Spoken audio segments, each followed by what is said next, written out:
আসসালামু আলাইকুম দর্শক, নেক্সাস টেলিভিশন নিয়মিত আয়োজন কেমন আছেন অনুষ্ঠানে আপনাদের স্বাগত জানাচ্ছি। আমি ডাক্তার মোহাম্মদ আনোয়ারুল আলম। স্বাস্থ্য বিষয়ক বিভিন্ন সমস্যা এবং তার সমাধান নিয়ে আমরা কথা বলবার চেষ্টা করি। দর্শক, আমাদের দৈনন্দিন জীবনযাত্রার যে পরিবর্তন, আমাদের খাদ্যাভ্যাসে পরিবর্তন, আমাদের জীবনাচরণে পরিবর্তন, সেই পরিবর্তনের সাথে সাথে একটা রোগ বলছি না, একটা লক্ষণ আমরা বলতে পারি, সেটা হচ্ছে নাক ডাকা। অনেকেই ভুগে থাকেন, অনেক পরিবারে এই সমস্যা আছে, অনেকেরই এই সমস্যাটা নিয়ে চিকিৎসকদের কাছে আসতে চান, কথা বলতে চান, কারণ নাক ডাকা নিয়ে এই সময় কিন্তু কথা হচ্ছে যে এটা কি একটা রোগ বা এটা কি ধরনের সমস্যা, এটা হলে কি জীবনহানি হতে পারে কিনা, অনেকে ভয় পাচ্ছেন, সে কারণেই অনেকে এটা জানতে চান। এই বিষয়টা নিয়ে আজকে আমরা কথা বলতে চাই। দর্শক, নাক ডাকা ঘুমের সুখ নাকি অসুখ, আর এই বিষয়ে কথা বলবার জন্য আমাদের সাথে আজ স্টুডিওতে রয়েছেন আমাদের খুবই পরিচিত doctor Basudeb Kumar Saha, chief consultant ENT and head neck surgery বিভাগ, মেলিয়াস ENT specialized hospital limited. Doctor Basudeb Kumar, আপনাকে স্বাগত জানাচ্ছি। অনেক অনেক ধন্যবাদ আমাকে আমন্ত্রণ জানানোর জন্য। সেই সাথে আমি অভিনন্দন জানাই নেক্সাস টেলিভিশনের অগণিত দর্শক এবং শ্রোতাদেরকে আজকের এই আয়োজনটি উপভোগ করার জন্য। ধন্যবাদ আজকে স্টুডিওতে আসবার জন্য। দর্শক, আপনারাও সরাসরি যোগ দিন আমাদের সাথে আলোচনায়। আপনাদের যদি এ জাতীয় কোনো সমস্যা থেকে থাকে আপনারা প্রশ্ন করতে পারেন। আমাদের বিশেষজ্ঞ যিনি রয়েছেন তিনি চেষ্টা করবেন আপনাদের সে সমস্ত প্রশ্নের উত্তর দেবার বা সমাধান দেবার। প্রথমে আসি, আমরা আলোচনাটা যদি শুরু করি, যে এই যে নাক ডাকার কথা আমরা বলছিলাম, মানে সবাই যেটা জানতে চায় যে আসলে অনেকে নাক ডাকেন, এটা প্রত্যেকটা পরিবারে হয়তো রয়েছে, কেউ না কেউ নাক ডাকেন, অনেকের অস্বস্তির কারণ হয়, কিন্তু হয়তো একটা ভয়েরও কারণ হয় কিনা, যে এটা কি রোগ নাকি রোগ নয়। আসলে যদি এক কথায় আমি উত্তর দিতে চাই তাহলে আমি বলবো অবশ্যই এটি একটি রোগ এবং একটি ভয়ঙ্কর রোগ বলতে পারি আমরা। তবে ভয় পাবারও কোনো কারণ নেই, এই রোগেরও কিন্তু সমাধান রয়েছে। এটি নিশ্চয়ই একটি রোগ এবং এই বিষয় নিয়ে আমরা হয়তো আজকে আলোচনা করব। মানে তাহলে স্বাভাবিক অবস্থা এটা হবার কথা নয়, সেটাই বলতে চাচ্ছেন? অবশ্যই না। আচ্ছা, স্বাভাবিক অবস্থা কোনোভাবে এটি কাম্য নয়, কারণ সৃষ্টিকর্তা আমাদেরকে দিন এবং রাত দিয়েছেন। দিনের বেলা আমরা কাজ করব আর রাতে আমরা শান্তিতে ঘুমাবো, আর সেই ঘুমটি যদি সঠিকভাবে না হয় আর এই ঘুমের মধ্যে যদি আমরা নাক ডাকি তাহলে তো আসলে আমরা সাউন্ড স্লিপ বা যে একটি সুখ নিদ্রা সেটা কিন্তু আর হলো না। যেহেতু হলো না তার মানে এটি একটি রোগে পরিণত হয়ে গেল। তো সেই বিষয়টা নিয়ে কিন্তু আজকে আলোচনা করা অত্যন্ত জরুরি এবং আমি আপনাদেরকে ধন্যবাদ জানাই যে আপনারা একটা সময়োপযোগী টপিকস নির্ধারণ করেছেন। জি জি, তাহলে আমরা একটু আসি, আসলে কারা আক্রান্ত হয় এটাতে? খুবই চমৎকার প্রশ্ন করেছেন। আসলে সাধারণত দেখবেন যে 40 বা ততোর্ধ্ব মানুষের মধ্যে এই নাক ডাকার প্রবণতাটা একটু বেশি। অর্থাৎ আমরা যদি বয়সের কথা বলি তাহলে দেখা যাবে যে 40-এর পর থেকে এটি শুরু হয়ে যায়। তবে এখন এই যে আপনি শুরুতে যেটা বললেন যে আমাদের যে আর্থসামাজিক অবস্থা, ভৌগোলিক যে পরিবর্তন, সামাজিক যে পরিবর্তন, সেই পরিবর্তনে যে নগরায়ন হয়েছে, গ্রাম থেকে নগর, নগর থেকে শহর, এই যে একটি জীবনযাত্রার যে পরিবর্তন হয়েছে, এখন কিন্তু আসলে বয়সটা দেখা যাচ্ছে যে 40 নেই, এখন এর চেয়ে তো কম বয়সেও নাক ডাকা শুরু হয়ে গিয়েছে। আমরা দেখছি যে যারা স্কুলে পড়ছে তাদের মধ্যেও নাক ডাকার প্রবণতা রয়েছে। আমাদের কাছে চেম্বারে যখন পেশেন্টসরা আসে, তাদের অভিভাবকরা আসে যে স্যার আমার বাচ্চা তো ঘুমের মধ্যে নাক ডাকছে, ছোট্ট বেবি, তার বয়স 3 থেকে 5 বা দেখা গেল যে 3 থেকে 13, এই বয়স রেঞ্জের মধ্যেও কেউ কেউ কিন্তু নাক ডাকে। তো এইটা আবার একটা ভিন্ন টপিকস যে বাচ্চারা কেন নাক ডাকে। তো আমি যেহেতু প্রসঙ্গটা উঠেই গেল একটু বলে রাখি। হ্যাঁ, তাহলে ছোটরাও নাক ডাকতে পারে, বড়রাও নাক ডাকতে পারে। তবে ছোটদের নাক ডাকার একটা বিশেষ কারণ রয়েছে, এই কারণটি হচ্ছে এডিনোটনসিলাইটিস। অর্থাৎ বাচ্চাদের নাকের ঠিক পেছনে এডিনয়েড নামক একটি লিম্ফয়েড টিস্যু সেটি বড় হয়, অর্থাৎ বারবার যদি তার সংক্রমণ হলে সেই এডিনয়েডটি বড় হয়ে যায়, যে কন্ডিশনটির নামই হচ্ছে এডিনয়েডস। এর সাথে যদি টনসিল ফুলে যায় তাহলে ওই কন্ডিশনটির নাম হচ্ছে এডিনোটনসিলাইটিস। তো এডিনোটনসিলাইটিসে আক্রান্ত বাচ্চারা ঘুমের মধ্যে নাক ডাকে। কেন নাক ডাকে? কারণ তারা শ্বাস গ্রহণ করতে পারে না, ওই এডিনয়েডে বাধাপ্রাপ্ত হয়, টনসিলে বাধাপ্রাপ্ত হয়, যে কারণে বাচ্চারা নাক দিয়ে যখন দম নিতে পারে না, অটোমেটিক্যালি আমাদেরকে মুখ দিয়ে শ্বাস নিতে হয়। এই বাচ্চাদের মায়েদের কমপ্লেইন থাকে, স্যার আমার বাচ্চা তো দেখি ঘুমের মধ্যে হা করে, মানে রাতে ঘুমের মধ্যে হা করে দম নিচ্ছে এবং জেগে যাচ্ছে, এপাশ ওপাশ করছে, মানে ঘুমটা হচ্ছে ঘুম না হচ্ছে না। তো আলটিমেটলি তারা ভয় পেয়ে যাচ্ছে যে এতটুকু বাচ্চা কেন নাক ডাকছে। এর কারণ হচ্ছে এডিনোটনসিলাইটিস, এটা হচ্ছে বাচ্চাদের।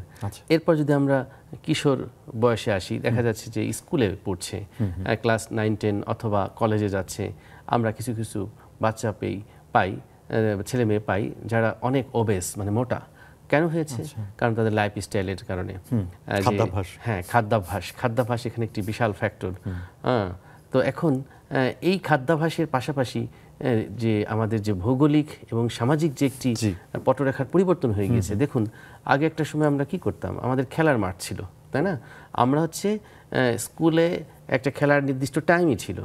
হ্যাঁ, আমরা ঘন্টা বাজার সাথে সাথে যে টিফিন পিরিয়ডটায় আমরা খেলতাম 15 থেকে 20 মিনিট, কমপক্ষে আধা ঘন্টা তো খেলতামই, দৌড়াদৌড়ি করতাম। তো একটা বড় মাঠ ছিল আপনাদের, অর্থাৎ মাঠ ছিল, রাইট, মাঠ ছিল। হ্যাঁ, এবং এখন মাঠও নেই, খেলাও নেই। আলটিমেটলি সমস্ত খেলা মাঠ থেকে চলে এসেছে মোবাইলে। হ্যাঁ, সারাক্ষণ মোবাইলে আমি গেমস খেলতেছি, ইভেন লুডোটাও পর্যন্ত দেখছি যে, মানে আমি সেদিন বেড়াতে গিয়েছি, আমি দেখি সবাই মোবাইলে যেন কি করছে। আমি কি করো তোমরা? বলে লুডো খেলি। আমি লুডোর তো কোড দেখি না। হ্যাঁ, তো পরে আমাকে আমার ভাগ্নি বলে যে মামা আমরা তো এই মোবাইলে লুডো খেলি। তা আমি তো বিষয়টা মানে তাজ্জব হয়ে গেলাম যে এটি কি। তার মানে কি, যে সমস্ত খেলাধুলা এখন চলে এসেছে মোবাইলে। এই মোবাইলে খেলতে খেলতে সে সারাক্ষণ বসে আছে। বসলে তো আলটিমেটলি কি হচ্ছে, তার তো কোনো ক্যালোরি বার্ন হচ্ছে না। আমি যদি একটু দৌড়াতাম তাহলে আমার ক্যালোরি বার্ন হতো, কিন্তু সেই খেলাটাই যখন আমি মোবাইলে খেলছি, আমি তো বসে বসে খেলছি। আলটিমেটলি এই কিশোর বয়সের বাচ্চারাও কিন্তু অনেক মোটা হয়ে যাচ্ছে। আর এই নাক ডাকার একটা অন্যতম প্রধান কারণ হচ্ছে ওবেসিটি। সো দ্যাট আমি যদি আপনার ওই প্রশ্নের উত্তর দিই যে কারা নাক ডাকে, সাধারণত 40-এর পরে নাক ডাকার কারণ হচ্ছে যে 40-এর পরে আমাদের সেকেন্ডারি যে ডিপোজিশন হয়, আস্তে আস্তে ফ্যাট ডিপোজিশন হতে থাকে, তাই না? আমাদের রেসপিরেটরি মাসেলগুলো একটু শিথিল হয়ে যায়। এরও অনেক কারণ আছে, আমি ব্যাখ্যা করব পরবর্তীতে। এবং ওবেসিটি হয়, অন্যান্য ডিজিজে আক্রান্ত হয়, আলটিমেটলি কিন্তু নাক ডাকতে পারে এই 40 এবং ততোর্ধ্ব। কিন্তু তার আগে যে বয়সগুলো, আমি যদি শিশু বলি, কৈশোর বলি, যুবক বয়সে যদি বলি, এই ভৌগোলিক, সামাজিক এবং এই পরিবর্তন ফলে আলটিমেটলি তার লাইফস্টাইল চেঞ্জ হয়ে যাচ্ছে, সে মোটা হয়ে যাচ্ছে এবং সে নাক ডাকার মানে প্রবণতা তাদের মধ্যে দেখা দিচ্ছে। অর্থাৎ বয়স এখন বয়সের ফ্রেমে নেই, আসলে বয়সের ফ্রেম নাই, বয়সের এখন ফ্রেম হারিয়ে গিয়েছে।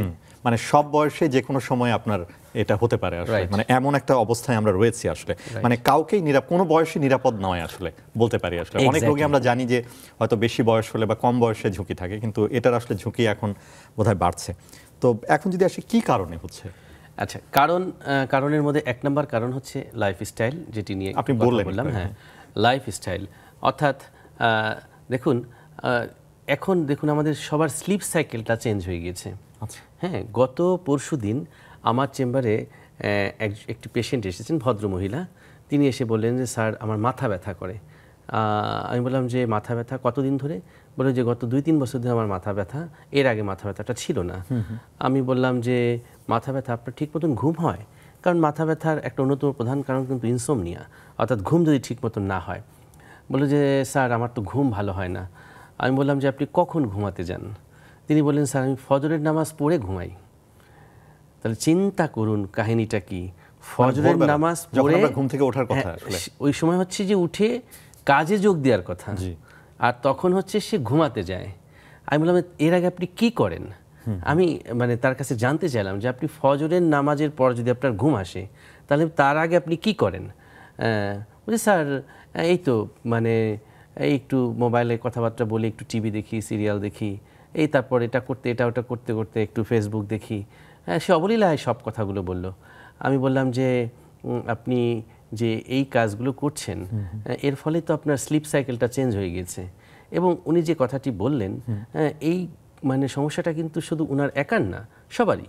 হ্যাঁ, মানে সকাল থেকে শুরু করে একদম রাত 2টা-3টা পর্যন্ত দেখবেন যে সবাই এখন মোবাইলে আছে। অর্থাৎ আমাদেরকে সৃষ্টিকর্তা দিন দিয়েছে কাজ করার জন্য, রাত দিয়েছে ঘুমানোর জন্য। কারণ দিনে রয়েছে সূর্যের মহাশক্তি এবং প্রচণ্ড মানে অক্সিজেন, তাই না? অর্থাৎ গাছগাছালি সারা রাত ধরে যে সালোক সংশ্লেষণ প্রক্রিয়ায় যে অক্সিজেনটি দেয়, সেটি কিন্তু আসলে দিনের বেলা আমরা গ্রহণ করি, তাই না? আর কার্বন ডাই অক্সাইড আমাদের এনভায়রনমেন্টে যত আসে সব কিন্তু এই উদ্ভিদ গাছগাছালি সেটি গ্রহণ করে, বিষাক্ত যে মানে কার্বন ডাই অক্সাইড রয়েছে। তো দেখুন, তো এই যে দিনের বেলায় কাজ শেষ করে আলটিমেটলি কিন্তু আমাদের বলা হয়েছে যে সন্ধ্যার পর খাওয়া দাওয়া করে 8টার মধ্যে ঘুমিয়ে যাওয়ার কথা। এরপর হচ্ছে ফজরের নামাজের পর উঠেই কিন্তু কর্মে যোগ দেওয়ার কথা। আলটিমেটলি ফজরের নামাজের পর কিন্তু একটি শীতল পরিবেশ বিরাজ করে। এখানে যে আমাদের সৃষ্টিকর্তা প্রদত্ত যে অক্সিজেন প্রচুর পরিমাণে থাকে, এই অক্সিজেন গ্রহণ করার কথা। কাজে যোগ দিলেই তো আমরা অক্সিজেন পাবো। এরপর একটু আস্তে করে সূর্য কিরণ আসবে, সেই কিরণ আমরা গায়ে লাগাবো, আমাদের শরীরে ভিটামিন ডি তৈরি হবে, আমাদের রোগ প্রতিরোধ ক্ষমতা বাড়বে। এবং তার আগে যে রাতের বেলা আধার, এই আধারে কিন্তু আমাদের হিউম্যান বডির মধ্যে যে আমাদের যে হরমোনের গুলো, আমাদের শরীরের অত্যাবশ্যকীয় যে হরমোনগুলো আছে সেগুলো কিন্তু রিলিজ হয়। এনজাইম, কোএনজাইম, এর প্রত্যেকটা জিনিস কিন্তু আমাদের ডার্কে কাজ করছে। এবং সারা দিনই আমাদের যত কর্ম ব্যস্ততা, ক্লান্তি, আমরা যে খাবার গ্রহণ করছি সেগুলোকে বার্ন করে, ক্যালোরি উৎপাদন করে আলটিমেটলি আমাদের শরীরের জন্য যতটুকু প্রয়োজন সেটি আমরা নিচ্ছি, কোষে পৌঁছাচ্ছে, এবং বাকিটা কিন্তু বার্ন হয়ে এবং বর্জ্য পদার্থের মাধ্যমে কিন্তু নিষ্কাশিত হয়ে আমাদেরকে একদম পরিশুদ্ধ করছে। অর্থাৎ আমি সারাদিনে যত কাজ করলাম, যা আহার করলাম, গ্রহণ করলাম, সেগুলো কিন্তু একটি পয় নিষ্কাশনের ব্যবস্থার সিস্টেমটি রয়েছে, এবং যেটি হবে কিন্তু আধারে, অর্থাৎ অন্ধকারে হবে, ঘুমের মধ্যে হবে। ঘুম না হলে এই জিনিসটি হবে না। আমি যখন ঘুমাবো আমার পুরো হায়ার সেন্টার শুরু করে দিবে কাজ, আমার লিভার কাজ করা শুরু করবে, আমার কিডনি কাজ করা শুরু করবে, আমাদের রেচন প্রক্রিয়া যেটি আমাদের মেটাবলিজম সিস্টেম এটি কিন্তু কাজ করবে। তো কাজ করে আলটিমেটলি কি করবে, আমাদের রাইট, আমাদের বডিটা চায়। তো আমাদের বডি এটাই চাচ্ছে আলটিমেটলি এই ঘুমটা যখন হবে তখন আমাদের যে ক্যালোরি সেটি বার্ন হবে, এবং আমাদের যে শরীরের কোষের জন্য যতটুকু এনার্জি প্রয়োজন সেটা অ্যাকসেপ্টেড হবে, বাকিগুলো কিন্তু নিষ্কাশিত হয়ে যাবে। এখন বলুন, আমরা তো পুরো বিপরীত চিত্রের মধ্যে আছি। আমরা যখন আধারে হরমোন এবং এনজাইম, কোএনজাইমের ফাংশন থাকার কথা, আমাদের হিউম্যান বডিতে কাজ করবে, সেটা আমি করতে দিচ্ছি না। আবার ওদিকে আলোতে আমাদের সূর্যের মহাশক্তি আমরা নিচ্ছি না, অক্সিজেন গ্রহণ করছি না। তার মানে কি আমাদের সাইকেল পুরাই চেঞ্জ হয়ে গিয়েছে। হ্যাঁ, সাইকেল যখনই পুরো চেঞ্জ হয়ে যাবে, শরীর গেছে এলোমেলো হয়ে, আলটিমেটলি আমরা কিন্তু ভোগান্তি শিকার হচ্ছি। এই যে আমরা ফ্যাট ডিপোজিশন হচ্ছে, সেন্ট্রাল ওবেসিটি বাড়ছে, শর্ট নেক হয়ে যাচ্ছে, বিএমআইটা চেঞ্জ হয়ে যাচ্ছে, আলটিমেটলি ওভারওয়েটেড পেশেন্টসরা এই ইয়াতে অর্থাৎ নাক ডাকার প্রবলেমে ভুগছে। তাহলে ঘুম একটা বড় বিষয়, ঘুম একটা বড় ফ্যাক্টর। এই যে আমি যদি নাক ডাকার কারণ এক এক করে উল্লেখ করি, তাহলে 1 নাম্বার হচ্ছে লাইফস্টাইলের মধ্যে যেহেতু আমরা অনিয়ম করছি, আমাদের ঘুম হচ্ছে না, ঘুমের অভাবে আমাদের শরীর থেকে ক্যালোরি বার্ন হচ্ছে না, আলটিমেটলি ফ্যাট ডিপোজিশন হচ্ছে। এটা গেল 1 নাম্বার। নাম্বার 2 হচ্ছে খাদ্যাভ্যাস। দেখুন, আমরা এখন যে পরিমাণ ফাস্ট ফুড, জাঙ্ক ফুড খাচ্ছি, এটা কিন্তু আলটিমেটলি আমাদের ফ্যাট তৈরি করছে পর্যাপ্ত পরিমাণে। দেখবেন যে খাবারটা খাচ্ছি আমরা ফ্যাটি বেশি, এবং যেই খাবারগুলো, আমি এই ফাঁকে বলি যে আমি কিছুদিন আগে একটা জায়গায় বেড়াতে গিয়েছি, তো মানে সবাই মিলে খুব করে ধরলো যে গরম গরম সিঙ্গারা, এখানকার বিখ্যাত সিঙ্গারা একটু খেতে হবে। সাধারণত আমি অ্যাভয়েড করার চেষ্টা করি, কিন্তু আসলে সিঙ্গারার ঘ্রাণটা পেয়ে আমার জিভে পানি চলে আসলো। আমি বললাম যে আচ্ছা ঠিক আছে, আমি খাবো। আমি ভাজলো, তো আমি ওর তেলের দিকে তাকালাম, দেখলাম যে তেল পুরা কালো, হ্যাঁ, আলকাতরার মতো, নরমাল তেলের না। আমি তাকে জিজ্ঞেস করলাম, ভাই একটা সত্য কথা বলবেন, আপনি এই যে তেলটা কতদিন ধরে ব্যবহার করছেন? বললো যে আমার এই দোকানের বয়স যতদিন ততদিন। আমি মানে? বলে যে আমি 8 বছর ধরে এই সিঙ্গারার ব্যবসা করি, 8 বছর ধরে এই তেলটা ব্যবহার করি। আমি বলি কিভাবে? বলে যে জানেন না, অর্থাৎ যে দোকানদার যেদিন দোকান স্টার্ট করছে, কেউ যদি 100 বছর আগে কোনো ব্যবসা স্টার্ট করে থাকে, 100 বছর ধরে একই তেল, কারণ তেল কখনো ফেলা হয় না। ওরা যে তেলটা ব্যবহার করে ওগুলো করলো, বানালো, সেটা কিন্তু আলটিমেটলি থেকে যায়, একদম দিন শেষে থেকে যাবে। ওই তেলটার সাথে আবার পরের দিন আরেকটু যোগ করবে, হ্যাঁ, যোগ করে আবার শুরু করলো, তারপরের দিন আবার আরেকটু যোগ করবে।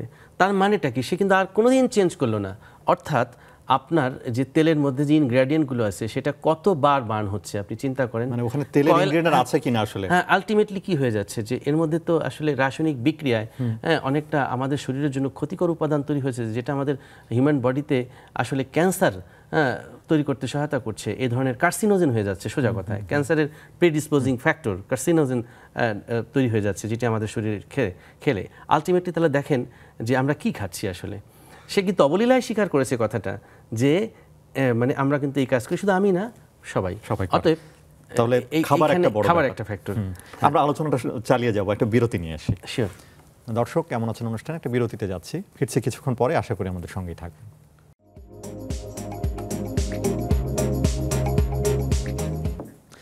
দর্শক বিরতি নিয়ে ফিরে এলাম কেমন আছেন অনুষ্ঠানে। আজকে আমরা কথা বলছি খুবই কমন একটা বিষয়, সাধারণ একটা বিষয়, সেটি হচ্ছে নাক ডাকা। ঘুমের সুখ নাকি অসুখ, আর এ বিষয়ে আমাদেরকে জানাচ্ছেন doctor Basudeb Kumar Saha, chief consultant, নাক কান গলা রোগ বিভাগ, মেলিয়াস ইএনটি স্পেশালাইজড হসপিটাল। আপনি কারণগুলো বলছিলেন, আসলে আমরা কয়েকটা কারণ জানলাম। আমরা ইতিমধ্যে কারণ হিসেবে ঘুমের কথা বলেছি, ঘুম একটা ফ্যাক্টর। এরপর আমরা বলেছি যে খাদ্যাভ্যাস বা ডায়েট একটা ফ্যাক্টর। এরপর যদি আমরা বলি ডিসিপ্লিন, বললাম একটু আগে, এর আগে আমরা আলোচনা করেছি ডিসিপ্লিন বা শৃঙ্খলাটাই তো নেই। শৃঙ্খলা হচ্ছে যে early to rise and early to bed, এই শৃঙ্খলা তো আমরা ভেঙে ফেলেছি। অর্থাৎ এখন আমরা ঘুমাচ্ছি অনেক দেরিতে, উঠছি অনেক দেরিতে। ওই যে বললাম যে ফজরের নামাজের পর একজন ঘুমাতে গিয়েছে, এভাবে করে তার ডিসিপ্লিনটি চেঞ্জ হয়ে গিয়েছে। তারপর শারীরিক যে ব্যায়াম, নিয়মিত যে রেগুলার এক্সারসাইজ করা, সেই এক্সারসাইজটা আমরা এখন করছি না। এক্সারসাইজ কিন্তু খুবই গুরুত্বপূর্ণ। শরীরের চর্চা না করলে কিন্তু শরীরের মধ্যে মেদ জমে যাবে, এর পাশাপাশি আরও অনেক রোগ হবে। এরপর হচ্ছে যে আমরা যে নিয়মিত যে পরিচর্যা করার দরকার শরীরে, সেই পরিচর্যাটা কিন্তু আমরা করছি না। একটা সময় কিন্তু আমরা সাঁতার কাটতাম, সেই সাঁতারটাও আমরা এখন কাটছি না।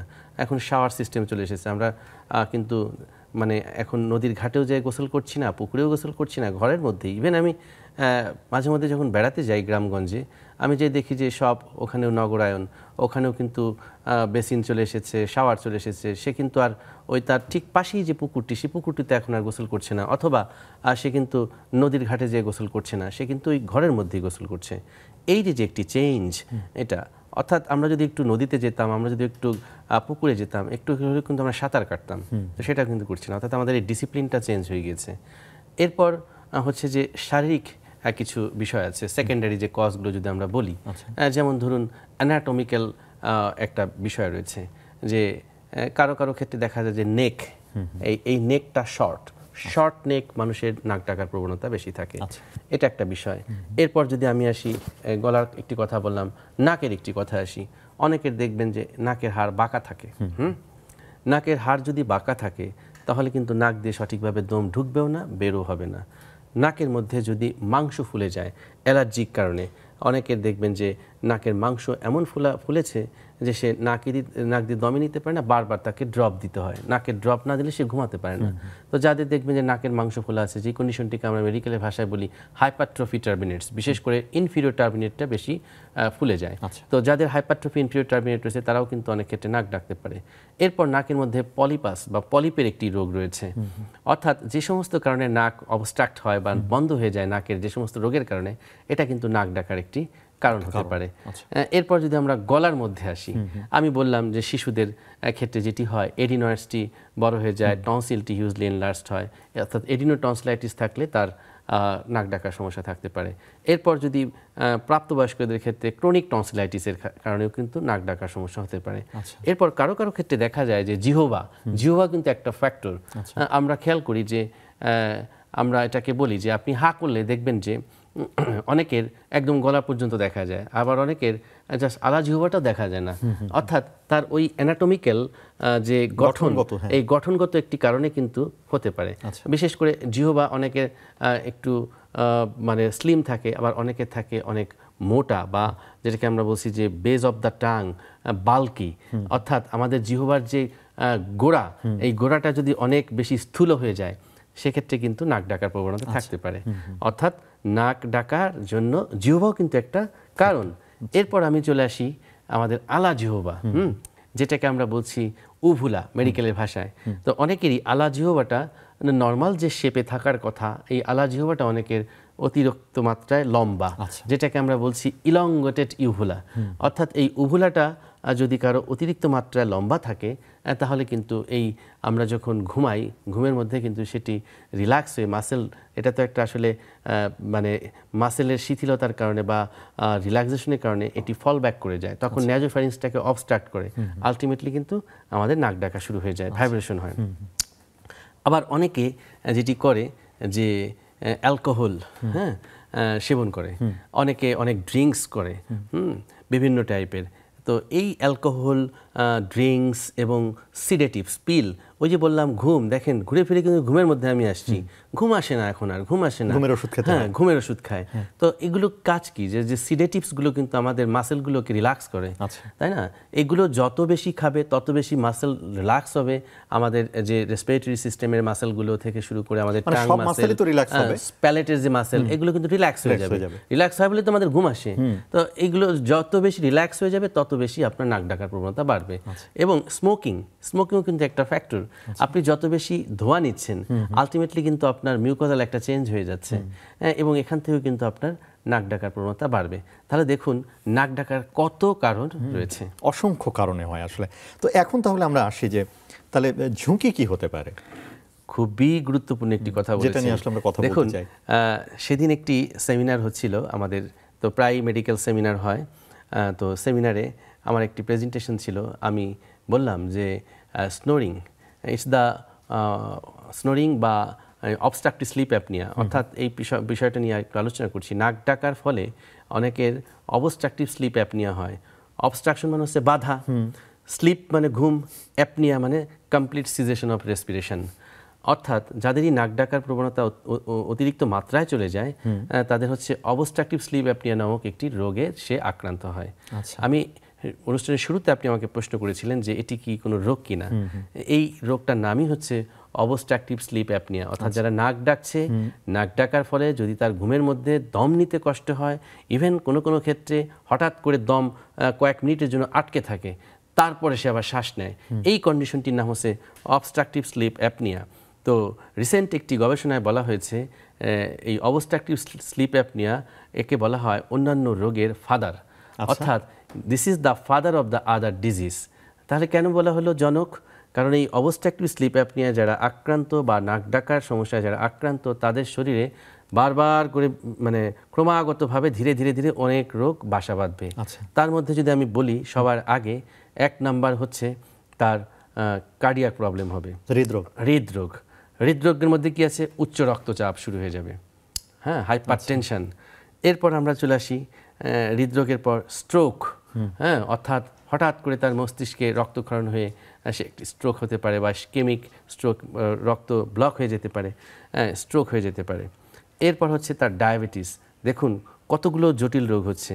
নাম্বার 1 হচ্ছে কার্ডিয়াক, নাম্বার 2 হচ্ছে স্ট্রোক, নাম্বার 3 হচ্ছে ডায়াবেটিস, এরপর কিডনির প্রবলেম। ধাপে ধাপে ধাপে ধাপে সব রোগগুলো বাসা বাঁধছে। যেহেতু এক অবস্ট্রাকটিভ স্লিপ অ্যাপনিয়া থেকে অনেক রোগ শরীরে বাসা বাঁধছে, যে কারণে এই অবস্ট্রাকটিভ স্লিপ অ্যাপনিয়াকে বলা হচ্ছে father of the other disease. তাহলে রোগ মানে শুরু হচ্ছে এটা দিয়ে। এবার আমি একটু যদি আপনাকে বলি যে এই যে অবস্ট্রাকটিভ স্লিপ অ্যাপনিয়ার ফলে যে এই যে জটিল জটিল রোগগুলো আমাদের শরীরে বাসা বাঁধছে, হ্যাঁ, কেন, তাই না? এটা তো নিশ্চয়ই আমাদের দর্শকদের জানতে ইচ্ছে করছে যে নাক ডাকলে আবার কিভাবে হার্টের রোগ হবে। আপনি দেখুন একটি গবেষণায় বলা হয়েছে 2008 সালের একটি গবেষণায় যে যারা নাক ডাকে তাদের মধ্যে প্রায় 34% চান্স রয়েছে হচ্ছে হার্ট অ্যাটাকের। আর যাদের হার্টের প্রবলেম আছে এবং নাক ডাকার প্রবলেম আছে তাদের মধ্যে 68% সম্ভাবনা রয়েছে স্ট্রোকের। আচ্ছা, মানে রেশিওটা শুনলে কিন্তু এখন সবার পিলে চমকে যাবে। 30%টাই তো অনেক বেশি আছে। হ্যাঁ, সেখানে 68% সম্ভাবনা রয়েছে তার স্ট্রোক করে যেতে পারে। তাহলে এই বিষয়টা যদি আমাদের দর্শকরা জানে, তারা কিন্তু এই নাক ডাকা থেকে রক্ষা পাওয়ার জন্য খুব মানে সতর্ক হবে আমার মনে হয়। তো কেন হচ্ছে? কারণ হচ্ছে যে আমরা যখন নাক ডাকছি, দেখুন নাক ডাকার শব্দে পাশের মানুষটা যেমন ঘুমাতে পারে না, ঠিক আমাদের হৃৎপিণ্ড কিন্তু কাঁদে। কিভাবে কাঁদে? হ্যাঁ, সেও কিন্তু অনেক কষ্ট পায়, কারণ খুব কাছাকাছি কিন্তু হার্ট, তাই না? আপনি যখন নাক ডাকছেন, শ্বাসতন্ত্রের খুব কাছে, হ্যাঁ, নাক ডাকছেন, এই শব্দে যদি পাশের বিছানার কেউ মানে ঘুমাতে অসুবিধা হয়, তাহলে আমার নিজের হার্ট তারও তো কষ্ট হতে পারে। কিভাবে কষ্ট হতে পারে? যে আমাদের যে হার্টের যে মেইন যে ব্লাড সাপ্লাই, হ্যাঁ, অর্থাৎ করোনারি যে আর্টারিগুলো আছে, এই আর্টারির মধ্যে একটা অনুকম্পন তৈরি হয়। হ্যাঁ, অর্থাৎ একজন গবেষক পরীক্ষা করে দেখেছে যে হার্ট অ্যাটাক হলো যে রোগীটির স্নোরিং বা নাক ডাকা থাকতো, তার কেন হার্ট অ্যাটাক হলো। সে তখন এটি অ্যানালাইসিস করতে যে খেয়াল করলো তার যে করোনারি আর্টারি বা যে করোনারি যে ধমনী আছে হার্টের মেইন, সেই ধমনীর মধ্যে এই যে নাক ডাকার যে অনুকম্পন, যে একটি মানে অ্যাথারোস্ক্লেরোটিক যে প্লাগ আছে, অর্থাৎ যারা নাক ডাকে তারা তো ম্যাক্সিমাম ক্ষেত্রে এই সমস্ত কাজগুলো করে থাকে, স্মোকিং করে, অ্যালকোহল, ওবেসিটির পরে তো তাদের অ্যাথারোস্ক্লেরোটিক চেঞ্জ আসে, অর্থাৎ তাদের কোলেস্টেরলের মাত্রা বেড়ে যায়, আলটিমেটলি তো অ্যাথারোস্ক্লেরোটিক প্লাগ তৈরি হয়। এখন অনুকম্পনে কম্পনে কম্পনে কিন্তু এই প্লাগ ছুটে যেতে পারে, ছুটে গেলে আলটিমেটলি কি হলো, সে কিন্তু একটি কার্ডিয়াক অ্যারেস্টে যেতে পারে, আলটিমেটলি সেখান থেকে কিন্তু ইসকেমিক স্ট্রোক হতে পারে। তাহলে দেখুন মানে অ্যানালাইসিসটা কোন পর্যায়ে গবেষকরা করেছেন। তার মানে কি, এই কারণে কিন্তু হার্টের প্রবলেম হয়ে যেতে পারে, এবং হার্টের প্রবলেম হওয়া মানে কি সাইক্লিক ওয়েতে অন্যান্য প্রবলেমগুলো হবে।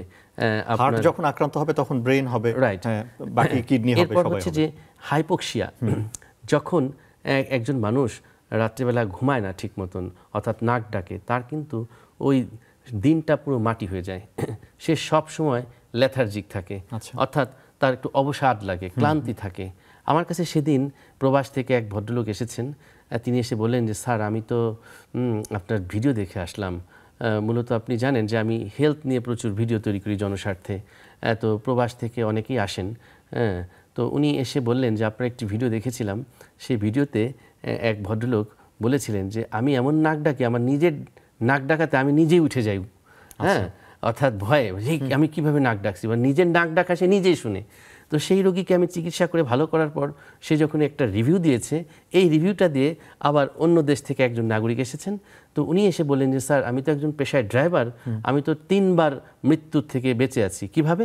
সে ড্রাইভিং করতে করতে ঘুমায় যায়, এবং ঘুমানোর পর সে একবার নাকি একটা রেলিংয়ের সাথে লাগিয়ে দিয়েছে, একবার একটা ব্রিজের সাথে লাগিয়ে দিয়েছে, আর একবার সে খাদে পড়ে গেছে।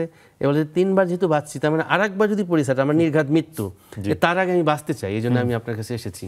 তার মানে কি, এই ধরনের রোগীদের হচ্ছে সবসময় একটি ঝিমুনি থাকে, কারণ হাইপোক্সিয়া, প্রপার অক্সিজেন যায় না।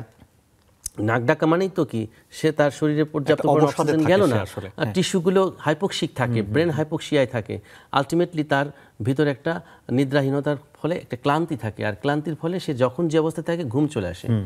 তো এই প্রভাবটার ফলে আলটিমেটলি কিন্তু দুর্ঘটনা ঘটে। আর এক রোগী তো আর একটা ভয়ঙ্কর তথ্য দিল, বলে যে স্যার আমি এমন পর্যায়ে নাক ডাকি যে এখন আমি যখন মানে দিনের বেলায় ওয়াশরুমে যাই, আমি কমোডে বসি, কমোডে বসা অবস্থায় আমার ঘুম চলে আসে, এবং ওই দিন তো আমি কমোডে বসে আমি মানে একটা পর্যায়ে ঘুমায় এই কমোডের সাথে আমার মাথা লেগে আমার মাথা ফেটে গেছে। তাহলে দেখেছেন যে নাক ডাকার ফলে কি কি পরিমাণ জটিলতা তৈরি হতে পারে। এবং আমরা দেখেছি যে নাক ডাকার ফলে অনেকে ঘুমের মধ্যে মারাও যায়। আপনি হয়তোবা জানেন যে উপমহাদেশের যে বিখ্যাত সঙ্গীত শিল্পী বাপ্পি লাহিড়ী, উনি কিন্তু ঘুমের মধ্যেই মারা গিয়েছেন, এবং ওনার কিন্তু অবস্ট্রাকটিভ স্লিপ অ্যাপনিয়া এই রোগটি ছিল। অর্থাৎ নাক ডাকার শেষ পরিণতি কিন্তু মৃত্যু পর্যন্ত হতে পারে, মানে এর কোনো জটিলতার কোনো শেষ নেই আসলে। মানে এর চেয়ে আর কঠিন কি হবে আসলে, সেটি একটা ব্যাপার। এখন একটু আসি যে কিভাবে আসলে যারা নাক ডাকাত থাকে, মানে এটা যে ক্ষতিকর হতে পারে, আপনি যেটা বলছেন অবস্ট্রাকটিভ স্লিপ অ্যাপনিয়া, সেটা কিভাবে আপনারা মানে পরীক্ষা করেন বা কিভাবে আপনারা শিওর হন? খুবই চমৎকার প্রশ্ন। আসলে এ ধরনের রোগীরা প্রথমত হচ্ছে আমাদের কাছে এসেই যেটি করে, তারা তাদের একটা প্রিভিয়াস ভিডিও নিয়ে আসে যারা নাক ডাকে। এখানে আরেকটু মজার কথা বলি, সেটা হচ্ছে যে নাক ডাকার ফলে কিন্তু আসলে সামাজিক এবং পারিবারিক জীবনে একটা মারাত্মক প্রভাব তৈরি হয়।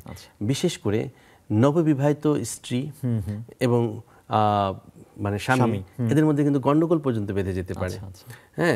পারিবারিক জটিলতা।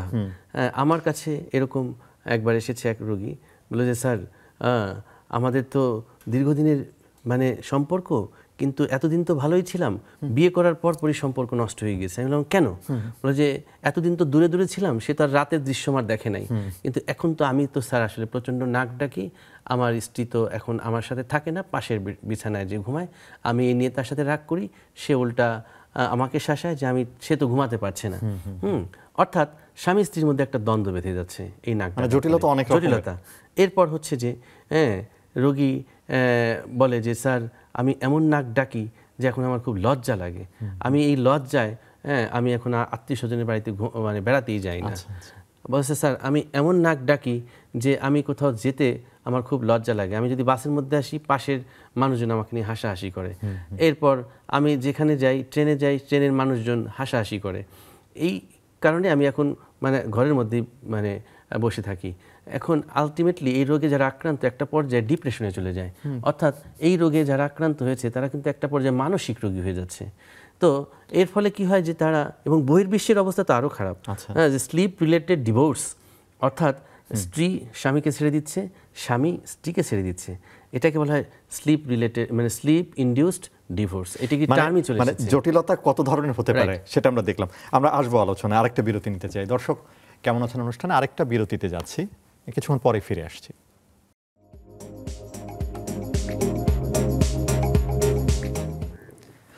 দর্শক আরও একটা বিরতি নিয়ে ফিরে এলাম। কেমন আছেন অনুষ্ঠানে আমরা কথা বলছি নাক ডাকা, ঘুমের সুখ না অসুখ।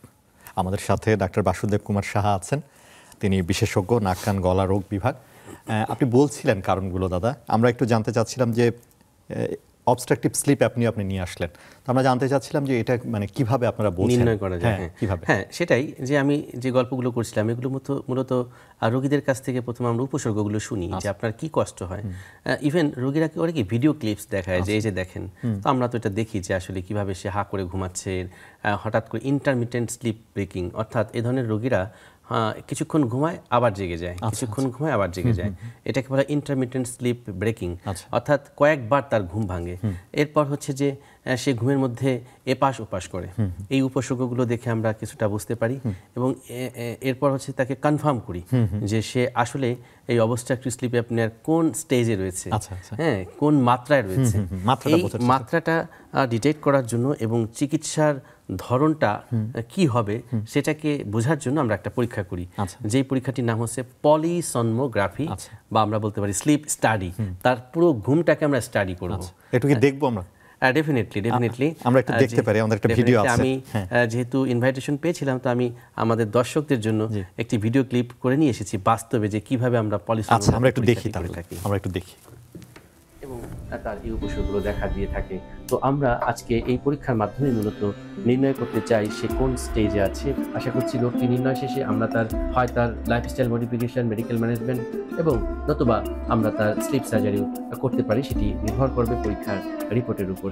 এখানে মূলত অনেকগুলো ডেটা আমরা আজকে কালেক্ট করব তার ঘুমের মধ্যে, মূলত তার শরীরের মধ্যে কি কি ক্রিয়া বিক্রিয়া ঘটছে, টোটাল জিনিসগুলো কিন্তু এই মেশিনের রেকর্ড হবে এবং এই রেকর্ডটা মেমোরি কার্ডের মাধ্যমে আলটিমেটলি চলে যাবে ল্যাপটপে এবং সেখান থেকে অনেকগুলো প্যারামিটার আমরা বের করে একটি রিপোর্ট বা একটি প্রতিবেদন আসবে, যেই প্রতিবেদনের উপর ভিত্তি করে আমরা তার চিকিৎসা পদ্ধতি নির্ধারণ করব। সে পর্যন্ত আপনারা সবাই দোয়া করবেন ভাইটির জন্য এবং আপনাদেরকে বলছি আপনার শরীরে কখনোই মেদ জমতে দিবেন না, নিয়মিত কায়িক শ্রম করবেন, পাশাপাশি এক্সারসাইজ করবেন, ডায়েটিং করবেন। আশা করছি আপনারা সচেতন হবেন, কারণ এই সচেতনতা আপনারা আমাদেরকে মুক্তি দিবেন। Thank you very much for watching this video. আমরা দেখলাম আসলে যে একটা মেশিন, আপনি যে মেশিনটা দেখলেন এটি আসলে স্লিপ স্টাডি করার জন্য একটি ডিভাইস। এই ডিভাইসটি আসলে আপনি দেখলেন যে বুকে লাগানো হলো, বুকে লাগানোর পর সাথে একজন টেকনিশিয়ান সে কিন্তু ল্যাপটপে অনেকগুলো ডেটা কালেক্ট করতেছিল। কি করা হচ্ছিল, তার বুকে যে ডিভাইসটি লাগানো হলো এই ডিভাইসটি এমনভাবে প্রসেস করা, এটি এর মধ্যে সে কতবার নাক ডাকলো, অর্থাৎ একটি টাইম ফ্রেম বেঁধে দেওয়া হয়। সে যখন থেকে ঘুমানো শুরু করলো বা ওই মেশিনটা স্টার্ট হলো তখন থেকে একদম শেষ পর্যন্ত একটা টাইম ডিউরেশন তৈরি করা হয়। নর্মালি 7 থেকে 8 ঘন্টা যেহেতু মানুষ ঘুমায়, এই সময়টা পর্যন্ত স্টাডি করা হয়। তো এই পরীক্ষার মাধ্যমে আমরা দেখতে চাই সে যতক্ষণ ঘুমালো এই ঘুমের মধ্যে সে কতবার নাক ডাকলো, দ্য স্নোরিং ইভেন্টস, এটা আমরা অ্যাসেস করি। এরপর তার অ্যাপনিয়া হাইপোঅ্যাপনিয়া ইন্ডেক্সটাকে আমরা অ্যাসেস করে থাকি। নর্মালি আপনি জানেন যে AHI অ্যাপনিয়া হাইপোঅ্যাপনিয়া ইন্ডেক্স হচ্ছে <5। তো যারা অবস্ট্রাকটিভ স্লিপ অ্যাপনিয়া থাকে তাদের কিন্তু অনেক বেশি থাকে। এরপর দেখি যে তার অক্সিজেন স্যাচুরেশন, অর্থাৎ আপনি জানেন ঘুমের সময়, রাইট, ঘুমের সময় তার অক্সিজেন স্যাচুরেশন কোন মাত্রায় থাকে। নর্মালি একটা মানুষ 90 to 98% স্যাচুরেশন থাকে অক্সিজেন স্যাচুরেশন, এবং এর নিচে গেলে কিন্তু আমাদের শ্বাসকষ্ট শুরু হয়ে যায় এবং 80-র নিচে গেলে কিন্তু আমরা হসপিটালাইজ করতে বলি রোগীদেরকে, এবং তার নিচে চলে গেলে কিন্তু আমরা রোগীর তীব্রতা অনুযায়ী কিন্তু কখনো কখনো ICU-এ পাঠাই, অর্থাৎ নিবিড় পর্যবেক্ষণ কেন্দ্রে। তো আমরা দেখি যারা অবস্ট্রাকটিভ স্লিপ অ্যাপনিয়া আক্রান্ত তাদের যে লোয়েস্ট অক্সিজেন স্যাচুরেশনটা এমন পর্যায়ে চলে যায় যে ICU-তে যাওয়ার মতন অবস্থা। আমি এই যে পেশেন্টটা এই ডেটা যখন অ্যানালাইসিস করেছিলাম, এই পরীক্ষাটি করা হয়েছিল ম্যালিয়া সিএনটি স্পেশালাইজড হসপিটাল, আপনি জানেন, যেখানে আমি নিয়মিত প্র্যাকটিস করছি। সেখানে এই পরীক্ষাটি করার পরে এই রিপোর্টটা যখন আমার হাতে আসে, আমি দেখলাম যে এই ভদ্রলোক, উনি কিন্তু প্রবাস থেকে এসেছেন, ওনার লোয়েস্ট অক্সিজেন স্যাচুরেশন মাত্র 60%, অর্থাৎ সে যায় অবস্থা, অর্থাৎ বলা যায় যে তার আইসিইউতে নেওয়ার মতন অবস্থা, মানে এমন অবস্থায় যায় আসলে, ঘুমের মধ্যে এমন একটা পর্যায়ে চলে যায় যে তখন যে কোনো কারণে কেউ যদি তাকে না উঠায় দেয়, সে কিন্তু চলে যেতে পারে, অর্থাৎ আলটিমেটলি সে মারা যেতে পারে। তো কতটা ভয়ঙ্কর এই প্যারামিটারগুলো, এর পাশাপাশি তার heart rate, respiratory rate, pulse rate, এরপর তার কতটুক সময় ধরে তার ব্রিথ হোল্ড ছিল, সেই প্যারামিটারগুলো আমরা নিয়ে থাকি। নেওয়ার পর আমরা কয়েকটি গ্রেড রয়েছে, কেউ মাইল্ড স্লিপ অ্যাপনিয়া, কেউ মডারেট আছে, কেউ সিভিয়ার আছে। তো যারা সিভিয়ার মানে তীব্র মানে এই স্লিপ অ্যাপনিয়া আক্রান্ত, তাদের ক্ষেত্রে আমরা একরকম সিদ্ধান্ত নিই, যারা মাইল্ড আছে, মডারেট আছে, তাদের ক্ষেত্রে একরকম সিদ্ধান্ত নিই। আসি আমরা একটু চিকিৎসাগুলো তাহলে কি রকম হতে পারে। খুবই চমৎকার। তাহলে দেখুন এই পরীক্ষাটা আমাদেরকে কত গাইড, কত সুন্দর একটি গাইডলাইন আমাদেরকে দিচ্ছে। এত যাদের আসলে মাইল্ড মানে অল্প মাত্রা রয়েছে, তাদের কিন্তু খুব সহজেই আমরা ঠিক করে ফেলতে পারি। কিভাবে ঠিক করতে পারি? ওই যে সমস্ত কারণে তার অবস্ট্রাকশনটি তৈরি হচ্ছে, মেইন শত্রুই তো আসলে মানে কি বলবো যে স্থূলতা, অর্থাৎ যাদের অতিরিক্ত মাত্রায় চর্বি জমে যাচ্ছে, এই চর্বি কমাতেই হবে। এখন বললেই তো আর চর্বি কমানো যাবে না, এবং এটা বলা সহজ, করা কিন্তু খুব কঠিন। হ্যাঁ, আমি জানি, কিন্তু আমি কি মানি? এটা সমস্যা হচ্ছে এই জায়গাটিতে। এই জন্য এদেরকে কাউন্সিলিংয়ের কিন্তু একটা বিষয় রয়েছে। অবস্ট্রাকটিভ স্লিপ অ্যাপনিয়ার রোগীদেরকে আমি যেটা করি পার্সোনালি, আমার পেশেন্টদেরকে আমি খুব কাউন্সিলিং করি। আমি তার এই রোগে আক্রান্তের যে ক্ষতিকর দিকগুলো আগে তুলে ধরি, তা না হলে কিন্তু সে সচেতন হবে না এবং সে আমার গাইড বা আমার পরামর্শ নিবে না। আমি বললাম যে যান ওজনটা কমায় এসেন, হবে না। ওজন কমানো এত সহজ না। এর জন্য আমি যেটি করেছি যে স্টাডি করে নিউট্রিশনিস্টের সাথে মানে মতামত নিয়ে একটা পেশেন্টকে যখন আমাদের চেম্বারে আসে, তাদেরকে প্রথমে তার ওয়েট মাপা হয়, তার বিএমআইটা ক্যালকুলেট করা হয়, সেই অনুযায়ী সে কতটুকু ক্যালোরি তার নেওয়া উচিত এবং সকাল কতটুকু পাবে, কার্বোহাইড্রেট কতটুকু নিবে, প্রোটিন কতটুকু নিবে, ফ্যাট কতটুকু নিবে, এই বিষয়গুলোকে আমরা ভাগ করে দিই। মানে একটা diet plan, right, diet plan দিতে হবে রোগীকে। রোগী কিন্তু জানে না যে কোন খাবারের মধ্যে কতটুকু ক্যালোরি আছে, যে কারণে আমরা যেটা করে থাকি চিকিৎসার পদ্ধতির ফার্স্ট মানে প্রোটোকলই হচ্ছে লাইফস্টাইল মডিফিকেশন। আর লাইফস্টাইল মডিফিকেশনের প্রথম ধাপই হচ্ছে খাদ্যাভ্যাস। আমরা তাদেরকে সুন্দর একটি খাদ্যাভ্যাস বা একটা ডায়েট প্ল্যান দিয়ে দিই, যেখানে আমি লিখে দিই সকালে 8টার সময় কি খাবেন, 10টার সময় কি খাবেন, সব আমার এটা খুব ভালো আসলে। না হলে ডায়েট চার্ট আমি দিয়ে দিই। শুধু ডায়েট করবেন বললে তো হবে না, কি খাবেন সেটা বলা জরুরি, কখন খাবেন সেটাও জরুরি। 100%। এবং শুধু তাই নয়, আমার চেম্বারে যখন পেশেন্টসরা আসে, তার সাথে অ্যাটেন্ডেন্ট থাকে। স্বামী আসলে পরে আমি স্ত্রীকে বলি, আপনি এখন থেকে নার্স, আপনার হাজব্যান্ডকে আপনি এই মেনু দিয়ে দিবেন, কারণ সে কিন্তু চাইলেই খেতে পারবে না, আপনি বাটিতে করে দিয়ে দিবেন যে এই টাইম হওয়ার সাথে সাথেই সেজন্য এটা খায়। তো আলটিমেটলি পেশেন্টরা খুব ভালো সচেতন হয়ে যায় যে হ্যাঁ, দারুণ একটা সিস্টেম পেয়ে গেলাম। এবার যদি কোনো আসলে মহিলারা আক্রান্ত হয়, আমি স্বামীদেরকে বলি যে আপনি এটা মনিটরিং করবেন। হ্যাঁ, তো এই বিষয়টি আছে, ডায়েট একটি প্ল্যান। এরপর বলছি আমরা যে কায়িক শ্রম, আমি বলি আমার যারা পেশেন্টস তাদেরকে বলি যে আপনি early to bed early to rise, এটা হচ্ছে একটা বিশাল বড় একটা সূত্র। আপনি খুব দ্রুত ঘুমাতে যাবেন এবং খুব দ্রুত ঘুম থেকে উঠবেন। হ্যাঁ, এই কাজটি করতে বলি লাইফস্টাইল মডিফিকেশনের মধ্যে। এরপর যে খাদ্যাভ্যাসের যে পরিবর্তনটা, আমরা বলি যে বাইরের খাবারটা খাবেন না, ফ্রিজ মানে যেটাকে বলা হচ্ছে যে সংরক্ষিত যে খাবারগুলো, অর্থাৎ যে খাবারগুলো প্রিজার্ভড, অর্থাৎ প্রক্রিয়াজাত খাবার, এই খাবারগুলো খাওয়া থেকে একদম বিরত থাকতে হবে। আপনারা দেখেন যে বাচ্চা কাচ্চারা এত কেন স্থূল হয়ে যাচ্ছে, তারা আইসক্রিম খাচ্ছে, চিপস খাচ্ছে, যার মধ্যে সব প্রিজারভেটিভ রয়েছে। তারপর হচ্ছে যে চুইংগাম চাবাচ্ছে, চকলেট খাচ্ছে, মানে যত সুগার কেন্দ্রিক খাবার আছে সেগুলো মুখে ভালো লাগে, এই খাবারগুলো থেকে কিন্তু বিরত থাকতে হবে। তাদেরকে খেলাধুলার পরিবেশ তৈরি করে দিতে হবে। এবং এই যে সারাক্ষণ মোবাইল ফেসবুকে আছে, এই ব্যাপারে কিন্তু অভিভাবকদেরকে খুব সচেতন হতে হবে।